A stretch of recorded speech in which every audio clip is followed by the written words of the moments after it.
mempersiapkan untuk merancang visi misi. Visi itu apa? Misi itu apa? Visi itu kan angan-angan kita, harapan kita. Sekolah itu mau dibawa kemana? Dan sekolah itu mempunyai siswa itu mau dijadikan apa? Impian kita kan seperti itu. Itu yang visi. Nah, otomatis yang namanya harapan, angan-angan itu kan harus diproses ya. Bagaimana prosesnya kita untuk mencapai angan-angan itu? Nah, prosesnya itu misinya. Nah, saya juga sudah mereng-reng membuat visi misi SD Negeri 1 Gedung Harta seperti ini. Ini yang sudah saya selaraskan dengan pembelajaran mendalam ya, tentang visi SD Negeri 1 Gedung Harta. Kalau selama ini mungkin Bapak Ibu juga bingung ya, visi misi SD Negeri 1 Gedung Harta itu toh? Gak ngerti. Mau dibawa kemana siswa kita? Mau dijadikan apa? Terus ending hasilnya itu nggak hanya sebatas dia bisa membaca dan menulis, tetapi punya karakter. Punya karakter. Nah, saya sudah merenungkan ya, dan mempelajari visi misi SD Negeri 1 Gedung Harta. Ini pun kalau Bapak Ibu nanti ada masukan atau ada ide yang lain yang monggo. Nantinya visi misi ini akan saya tuangkan di dokumen 1. Nah, dokumen 1 itu ada kurikulum ya. Nah, setelah itu endingnya lagi merujuknya ke perangkat pembelajaran Bapak Ibu. Ada tertuang tentang visi misi yang sudah kita buat bersama. Terbentuknya generasi Robani, cerdas, kreatif, global, dan berakhlak karimah. Generasi Robani itu seperti apa Bapak Ibu? Yang pertama, kita itu ingin mewujudkan siswa yang memiliki sikap perilaku yang mencerminkan keimanan dan ketakwaan kepada Tuhan Yang Maha Esa atau kepada Allah Subhanahu wa Ta'ala. Yang pertama, ini wajib. Karakter Robani, keimanan dan ketakwaan ini wajib dimiliki pada siswa. Makanya seringkali saya setiap masuk kelas, saya tanya, sholat enggak? Ngaji enggak?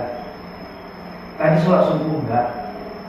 Minimal waktu sholat yang barusan berlalu kita tanyakan gitu.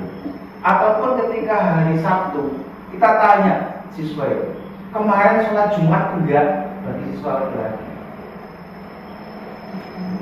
Ini sebuah stimulir untuk menumbuh kembangkan karakter rohani mereka. Ketika dia nggak pernah ditanya, nggak pernah diingatkan, ya otomatis dia lupa. Dan ada semacam hukuman yang hukumannya itu nggak mencederai ataupun membuat luka. Saya suruh pusat. Di sisi lain ada nilai plusnya, itu sehat. Pagi-pagi sudah pusat. Yang kedua, ada teguran ya, secara religius. Kan gitu. Siswa itu sudah sholat atau belum? Ketika anak itu sifatnya nggak pernah diingatkan Bapak Ibu, dia itu lupa. Lihat sifat anak seperti itu. Anak saya sendiri ketika nggak diingatkan jangan setiap hari, setiap saat, itu kan lupa. Kan gitu. Karena pendidikan yang ada di sekolah kita itu hanya beberapa jam loh. Lebihnya itu di rumah. Ini kembali lagi kepada pendidikan keluarga. Yang namanya pendidikan itu ada keluarga, ada pendidikan di sekolah, ada lingkungan. Yang peran penting itu keluarga sendiri. Tapi apapun bentuknya pendidikan di keluarga ataupun lingkungan itu, ya, kita netralisirlah di pendidikan sekolah ini. Kalau dia nggak pernah diingatkan di rumah atau di lingkungan, kita ingatkan di sekolah. membentuk karakter rohani. Terus sholat Jumat. Sholat Jumat itu bagi laki-laki, ketika tidak pernah sholat Jumat, ini baik. Kita ingatkan. Jadi ketika setiap saat kita ingatkan, oh yo, aku konfus, apa ini kalau Pak Guru? Aku saya sholat. Terus ngaji, ini kita ingatkan. Itu pencerminan dari ini sudah secara umumkan tentang terbentuknya generasi rohani, mempunyai keimanan dan takwa. Itu yang pertama. Karena di atas segala-galanya tingkah laku antara adab dengan ilmu, ya, itu baru ilmu. Kalau sudah berilmu, sudah beriman dan takwa, nanti akan imbasnya kepada tingkah laku. Terus yang kedua cerdas. Ini indikator juga. Membelajar sepanjang hayat, menjadi generasi yang memiliki motivasi untuk selalu belajar dan mengembangkan diri yang selalu adaptif. Cerdas. Kalau cerdas, otomatis setiap guru selalu ya, menggali kecerdasan, baik itu berhitung, membaca dan sebagainya, pengetahuan itu sudah positif. Setelah beriman, bertakwa, itu cerdas. Setiap saat kita ajari anak-anak itu sudah realisasi setiap hari. Terus kreatif. Menumbuh kembangkan kreatif itu sulit, Bapak Ibu, ya, sulit. Tetapi bagaimana caranya, ya, karakter-karakter kreatif ini, ya, bisa mengimplementasikan Pancasila. Pancasila itu 5 dasar itu luar biasa ketika Assalamualaikum warahmatullahi wabarakatuh. Waalaikumsalam. Jadi alhamdulillah saya mengucapkan terima kasih pada pagi ini diberikan kesempatan untuk menindaklanjuti atau berbagi pengalaman ketika kami melakukan pelatihan di SD 5 Kuripan, Bapak Ibu. Jadi kebetulan saya di sini mendapatkan materi yaitu pola pikir bertumbuh, Bapak Ibu. Jadi saya pribadi juga belum tentu memiliki kriteria ini, tapi alangkah baiknya kita berusaha untuk memiliki bagaimana cara kita berpikir, pola pikir bertumbuh. Karena ada perkataan yang bermakna yaitu cara berpikir kita menentukan cara kita belajar dan berkembang, Bapak Ibu. Dan dari materi yang akan disampaikan rekan-rekan kita itu akan saling berkaitan, karena pada tahun ini kita akan melakukan lebih mendalam lagi itu tentang pembelajaran yang mendalam, Bapak Ibu. Nah, pola pikir bertumbuh ini tentu saja berkaitan dengan pelatihan mendalam dan berkaitan dengan nanti disampaikan oleh rekan kita itu tentang coding juga, Bapak Ibu, ya. Jadi saling berkaitan. Yang pertama adalah pola pikir bertumbuh. Langsung saja, Bapak Ibu, ya. Yang pertama kita melihat konsepnya. Cara berpikir itu ternyata dibagi menjadi 2. Yang pertama PPT atau pola pikir tetap. Ya, yang pertama adalah PPT atau pola pikir tetap. Yang kedua, pola pikir bertumbuh atau sering kita sebut PPB atau growth mindset, Bapak Ibu. Jadi kalau PPT itu apa? Jadi ciri-ciri kalau kita PPT itu pola pikir tetap, yang pertama itu meyakini kemampuan itu bawaan dan tidak bisa berubah. Seperti itu, Bapak. Jadi, ya kemampuanku segini ya segini, gitu. Jadi itu adalah mindset pola pikir tetap, Bapak Ibu. Yang kedua, menghindari tantangan. Selanjutnya, mudah menyerah saat menghadapi kesulitan. Nah, ini adalah konsep pola pikir tetap, Bapak Ibu. Kemudian yang kita bahas yaitu tentang pola pikir bertumbuh, Bapak Ibu, yang diharapkan kita mampu di dalam pola pikir ini, Bapak Ibu, ya. Yang pertama adalah meyakini kemampuan dapat berkembang lewat usaha dan belajar. Nah, melalui mindset ini kita tuh yakin bahwa kemampuan kita itu nggak cuma segitu aja loh. Kita ini bisa berkembang loh, Bapak Ibu. Dengan cara apa? Yaitu lewat usaha dan belajar. Kemudian yang kedua, mencari tantangan itu sebagai kesempatan belajar, Bapak Ibu. Jadi kalau yang di PPT itu kita menghindari tantangan, tetapi kalau yang di PPB pola pikir bertumbuh, ya, tantangan itu sebagai kesempatan. Kesempatan apa? Yaitu belajar, menambah pengalaman, seperti itu Bapak Ibu. Selanjutnya pantang menyerah dan belajar dari kesalahan.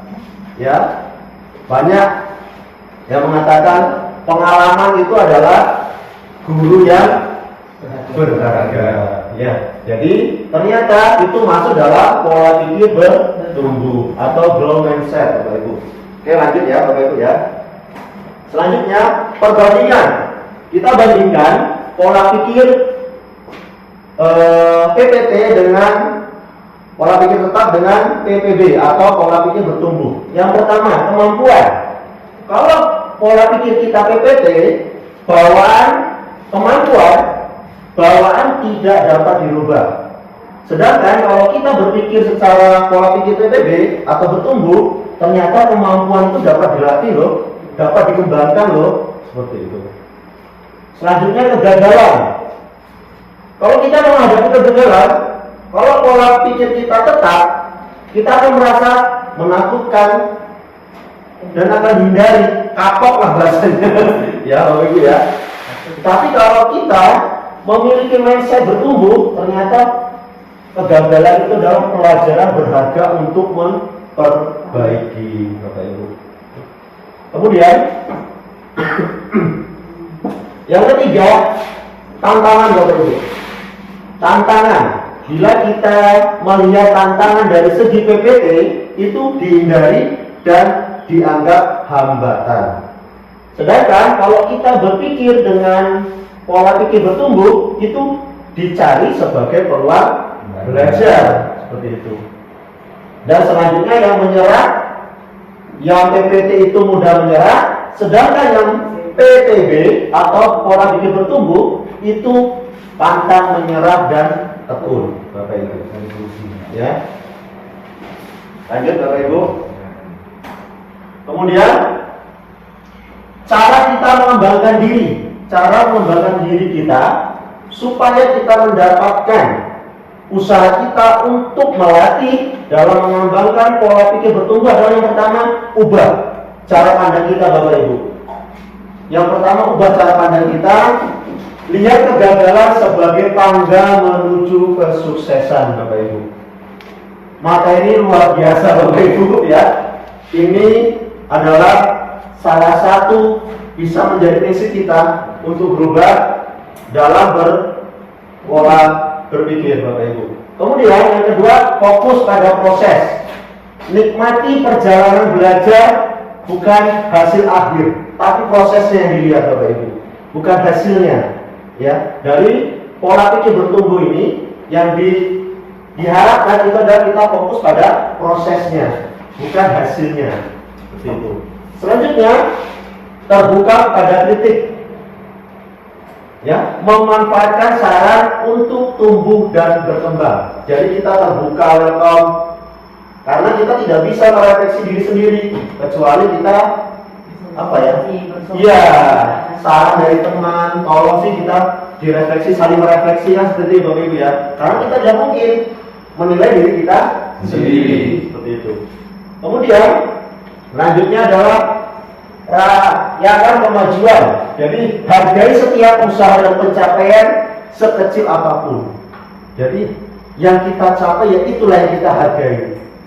Ya Bapak Ibu ya. Kemudian terima tantangan, berani hadapi hal baru untuk potensi tak terbatas.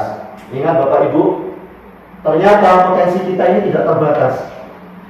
Begitu saya membaca materi seperti ini, saya juga belum bisa Bapak Ibu. Tapi kita berusaha. Ayo bagaimana cara kita mengembangkan pola pikir kita sebagai bertumbuh. Seperti itu Bapak Ibu. Kemudian selanjutnya. Ya, Assalamualaikum warahmatullahi wabarakatuh. Waalaikumsalam warahmatullahi wabarakatuh. Alhamdulillahilladzi hadana li hadza wa ma kunna linahtadiya laula an hadana Allah.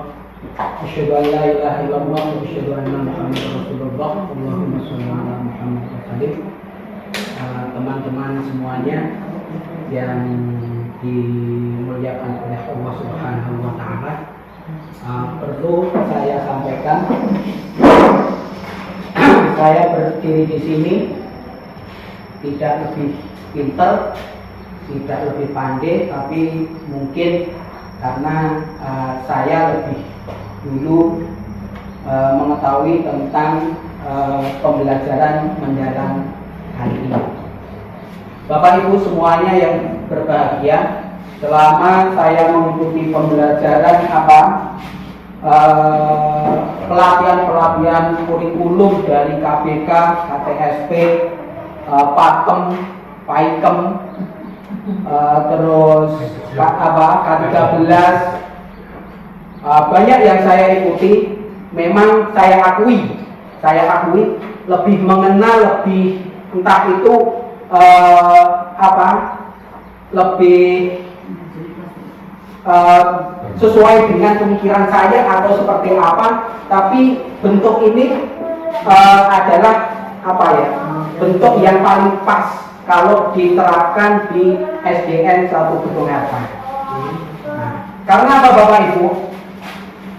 Kaitannya tentang peran pola pikir bertumbuh, sesuai tadi masih berkaitan dengan Pak Bayu, dengan Pak Opek, dan nanti berkaitan juga dengan Pak Amun.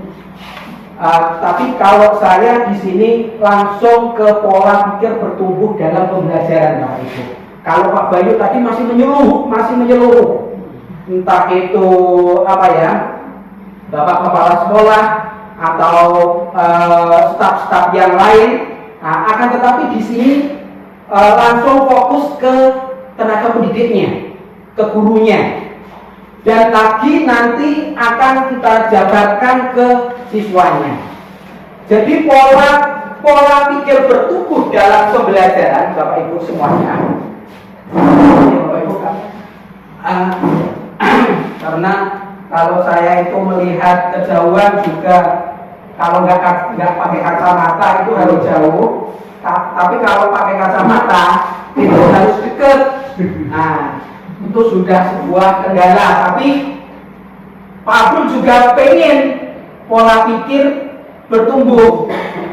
Maka walaupun katanya kalau mau bertumbuh itu adalah kuncinya apa Bapak Ibu? Kuncinya adalah memecahkan sebuah masalah. Jadi masalah itu jangan dibuat sebuah kendala. Jangan, kalau udah ada masalah kita down atau kita menyerah, maka kita akan selamanya tetap di PPT, guru PTT atau pola pikir tetap. Akan tetapi kalau kita masalah itu selalu kita gunakan untuk sebagai batu loncatan, kita gali, kita buka selebar-lebarnya, maka masalah itu nanti akan Bapak Ibu, akan lebih membuka pintu-pintu untuk membuka masalah tersebut. Nah, jadi begini Bapak Ibu, dalam peran pola pikir bertumbuh dalam pembelajaran mendalam di SDN Gedung Harta, kita, ini Bu, Bapak Ibu semuanya, kita ada di sebuah lingkaran dan pembelajaran mendalam itu di tengah-tengahnya. Dan ini karakter semuanya itu kita harus menguasai Bapak Ibu kalau mau menjadi guru yang pola pikir bertumbuh. Maka kita dalam lingkaran ini kita harus menguasainya.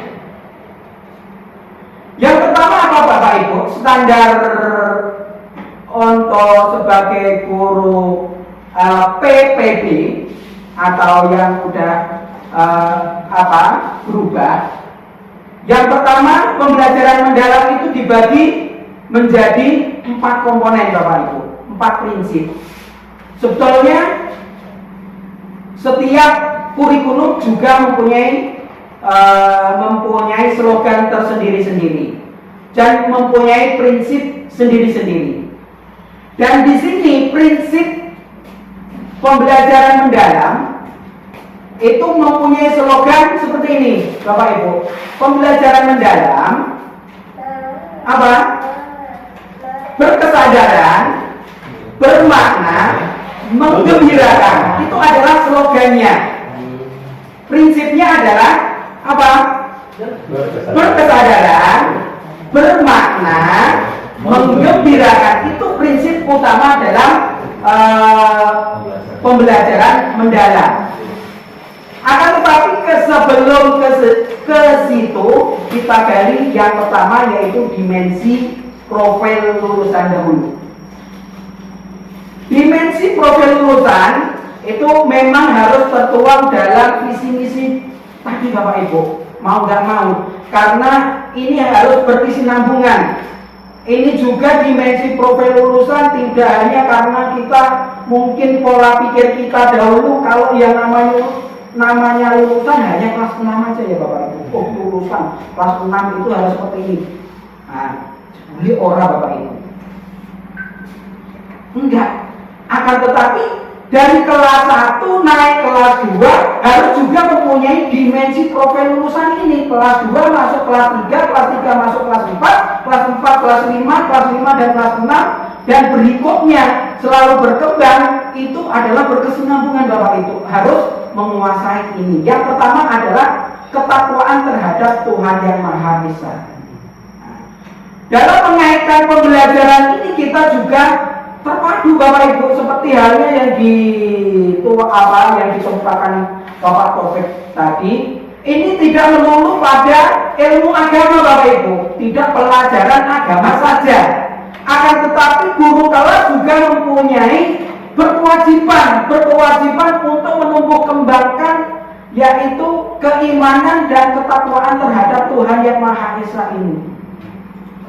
Ini beban ini tidak hanya guru agama, bukan, akan tetapi ini kewajiban kita bersama. Karena kalau guru agama dalam 1 minggu cuma 1 hari ketemu Bapak Ibu. Kalau kita tidak bantu, maka ketuhanan yang keimanan dan ketakwaan terhadap Tuhan Yang Maha Esa ini, kalau tidak kita bantu dalam 1 minggu, guru kelas tidak membantunya, maka yang dicapai pun tidak akan maksimal, tidak sesuai yang kita kehendaki. Maka minimal berdoa ketika mulai pembelajaran. Betul yang dikatakan Pak Topet tadi, minimal menanyakan sholat subuh, berangkat sekolah berdoa atau enggak, pamitan atau tidak. Nah, ini kita selalu menanya Bapak Ibu. Untuk menggali itu kita jangan bosan-bosan Bapak Ibu untuk bertanya sarapan apa belum. Itu ada kasih sayang kita kepada seorang anak. Apa saja sebetulnya bisa kita gunakan? Kedahuluan jadi potensi AI di kelas. Ternyata AI di kelas itu ya sebetulnya ada manfaat, ada kerugiannya. Cuma kalau untuk kita sebagai tenaga pendidik, kayaknya lebih banyak manfaatnya. Manfaatnya yang pertama efisiensi waktu. Nanti kita coba praktek bikin HPP. Nah, salah satunya efisiensi waktunya apa ya? Yaitu kita bikin HPP-nya lebih mudah. Kita bisa minta tolong ChatGPT, kita bisa minta tolong Gemini, bisa minta tolong Meta, bisa minta tolong Copilot. Nah, ini dari sini. Nah, ketika kita sudah membuat HPP dari sini, kita tinggal ngecek mana yang sekiranya berlebihan kita hapus, yang kurang lengkap dari kita lengkapi. Nah, kan malah lebih efisien waktu daripada kita bikin dari awal. Nah, ini fungsinya efisiensi waktu. Dan kemudian untuk lainnya, misalnya ngecek jawaban siswa pilihan ganda, kita bisa pakai ChatGPT. Caranya gimana? Kita fotokan dulu kunci jawabannya, kita upload, Kemudian kita fotokan juga jawaban siswa, upload juga, kita ketikkan, cek ada berapa banyak jawaban ganda yang betul. Nanti mereka langsung menganalisis, kemudian di bawahnya hasilnya akan ada benar segini, salah segini. Nah, kalau kita cek sendiri lama, atau kita minta bantuan guru itu masih lama. Kita tinggal fotokan semua, beberapa poinnya, 30 siswa juga kita fotokan, upload semuanya. Di bawahnya kita kasih tulisan, cekkan berapa benar, berapa salah. Selesai sudah. Masalah nggak perlu lama-lama. Banyak lagi lainnya, misalnya Bapak Ibu minta bikinin TP bisa juga, minta bikinin silabus bisa, minta bikinin apa lagi bisa. Pembelajaran personal menyesuaikan materi dengan kebutuhan individu dan siswa. Nah, kalau kita pakai AI di kelas, kemudian kita bingung nih, waduh, muridku kok tak ajari nggak mudeng-mudeng, ini koyone apa kusen salah apa piye. Kita bisa tanya ke ChatGPT atau AI, kita tanya, saya punya murid dengan keterbatasan seperti ini, jelaskan. Diajari materi ini nggak mudeng-mudeng, adakah solusi? Pasti nanti ada solusinya dari ChatGPT. Coba silakan kamu pakai metode seperti ini, pasti ada nanti. Kita bisa memanfaatkan ChatGPT untuk mencari ide bagaimana untuk pembelajaran di kelas. Inovasi kreatif membuka cara-cara baru dalam penyampaian materi dan evaluasi. Curhatnya kalau mesin. Iya benar, curhatnya pakai mesin. Nah, dengan kita menggunakan Chromebook, AI, kemudian proyektor itu bagi anak, ya kalau khususnya untuk anak kita itu hal yang baru. Mereka senang melatih video di dalam proyektor, kemudian materi PPT di dalam proyektor itu mereka senang. Apalagi kalau kita menggunakan kuis-kuis interaktif, contohnya kemarin saya pakai kuisis, itu kan kuisis ketika jawabannya benar ada nilainya. Itu mereka senang tuh, wih jawabanku betul. Nah itu mereka senang dengan hal-hal yang baru bagi mereka yang belum pernah mereka coba. Inovasi kreatif. Cari ide dan menulis. Nah ini contoh AI untuk mencari ide dan menulis, LPSP, soal ujian, ringkasan materi. Oh yang di ChatGPT juga bisa bikin soal bu. Ibu bingung, aku bikin soalnya apa ya? Nah, tinggal tulis saja. Saya pengen buatkan soal pilihan ganda sebanyak 10 soal materi ini dan juga siapkan kunci jawabannya. Nanti jadi ChatGPT. Kemudian yang kedua membuat desain visual. Bisa Canva, ChatGPT pun masih bisa juga. Membuat video ada dengan contoh AI-nya Pictoris, DPI, Animaker ini mudah juga, tinggal kita ngetikkan aja Bapak Ibu mau bikin video apa, tolong buatkan saya video tentang sekolah saya di tengah-tengah sawit gitu misalnya, nanti jadi kita tinggal ngetikkan prompt-nya atau kalimatnya, itu namanya text to video. Perbaikan bahasa dan otomatisasi presentasi. Misalnya kita sudah ngetik lama-lama itu tentang artikel ilmiah, kita nggak tahu ini ada salahnya apa enggak ya. Kata biasanya kan ada tipe segala macam. Nah kita bisa uploadkan saja dokumen kita ke AI yang di sini, Milfood, DeepL atau Grammarly. Tapi yang lebih mudah ChatGPT aja sih, sama aja bisa juga. Nah itu nanti langsung dibetulkan semua. Kalau ada yang tipe dibetulkan, ada salah-salah yang dibetulkan, ada ejaan yang salah juga dibetulkan. Misalnya nama kan harusnya awalnya gede, tapi ini kecil, nanti juga dibetulkan sebenarnya. Membuat soal dan lembaga kerja ini bisa, pakai ChatGPT pun bisa. Kayaknya semuanya tuh pakai ChatGPT bisa loh, hampir semua bisa. Cuma kayaknya kalau video belum bisa. Analisis data dan nilai siswa ini tadi bisa dengan soal-soal pilihan ganda, kita uploadkan dulu soal jawabannya. Latihan bahasa dan interaktif ini juga bisa kalau Bapak Ibu pengen melatih bahasa Inggrisnya, kosakatanya, hafalannya, bisa pakai ini Talkpal AI, Elsa Speed, Duolingo, Max AI. Nah itu nanti kita diajarin cara kosakata yang benar, nadanya bagaimana. Sim.